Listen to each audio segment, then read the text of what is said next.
Wired, the science and technology magazine, has just published a video game article on its website. The piece is entitled, "If Sex Video Games Make You Feel Weird, That's the Point," and it is written by one Daniel Starkey. There's nothing fundamentally wrong with this article in terms of content, but I believe Dan has been a bit of a naughty boy. Dan writes very favorably about the work of 3 people in this article. The first is Nina Freeman, the second is Robert Yang, and the third is Christine Love, and this is who is of interest to me. For some reason, whenever she gets attention, it seems to be from someone who shouldn't be giving her attention, or should at least be telling you that they have some sort of connection. Let's have a look at what he wrote about her and her game. First off, earlier on, he talks about how realistic depictions of sex are rare and that these guys are leading the charge. He says that these designers are the pushback, recoupling sexuality and humanity. That's a pretty huge compliment, and suggesting that those two are separated means they really need to be brought back together. Who would want sexuality and humanity separated? These guys are heroes, right? After covering Frank's game, he says that Christine's game, Lady Killer in a Bind, explores some of the same themes, but through the eyes of both a dominant and a submissive.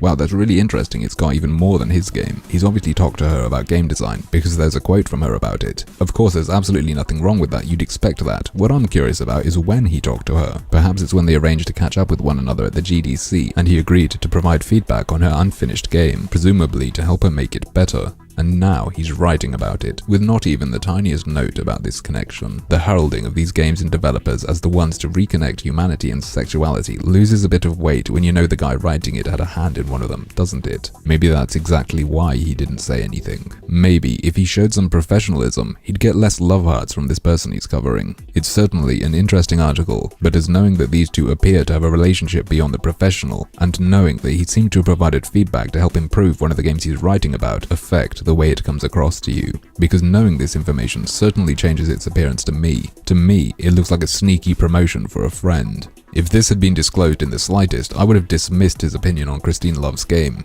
but he didn't, and so I feel like he's tried to trick me. If you feel the same, I think you should let Wired know.